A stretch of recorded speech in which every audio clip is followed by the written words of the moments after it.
sebelum bercerita tentang bagaimana menular, kita mesti tahu dulu virus itu masuk ke dalam tubuh kita kemana. Virus masuk ke dalam hidung. Nah, dari hidung dan mulut itu sangat berhubungan. Jadi, meskipun si virusnya masuk ke dalam hidung, nanti dia akan sampai juga ke dalam mulut.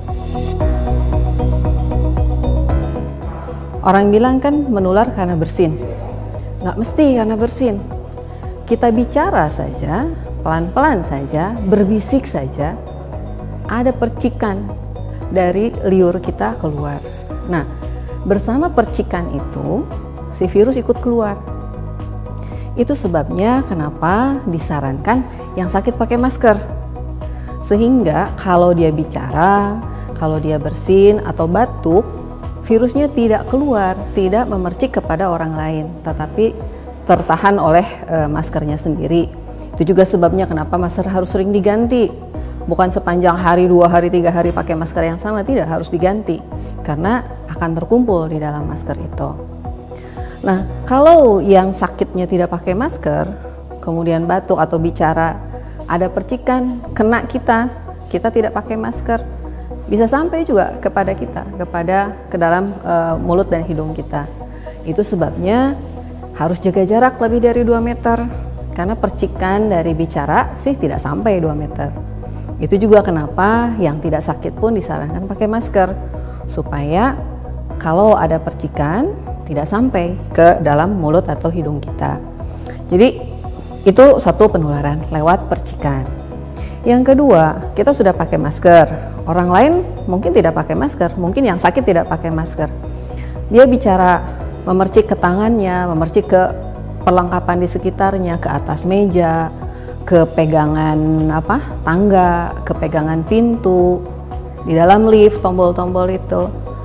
Kalau virusnya menempel di sana, kemudian kita sentuh, bisa nempel juga di tangan kita. Ya, katanya virusnya tidak bertahan lama, 12 jam sudah mati. Tapi kita tahu nggak, terakhir orang pegang pegangan tangga itu kapan? Kan kita tidak tahu. Kapan terakhir dia terkena virus, kita kan tidak tahu. Itu sebabnya kita harus sering cuci tangan.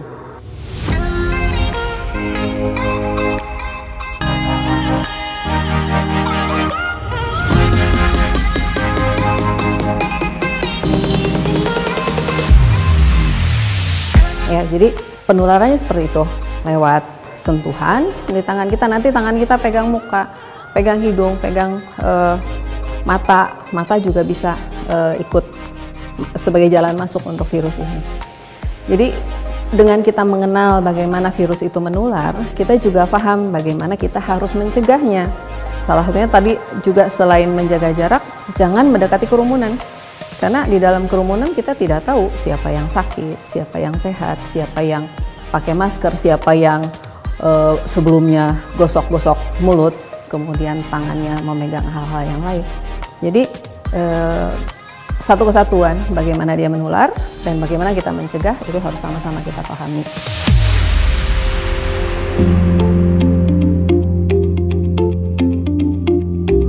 Dengan memahami tadi penularan dan pencegahannya, kita juga paham kemudian bahwa kenapa ada yang harus work from home, untuk mencegah kerumunan di ruang kerja, untuk mencegah juga kerumunan di angkutan umum misalnya. AC, ruangan ber-AC itu sangat meningkatkan kesempatan virus untuk beredar di ruang kerja kita. Karenanya kalau kita terpaksa harus bekerja, AC dimatikan.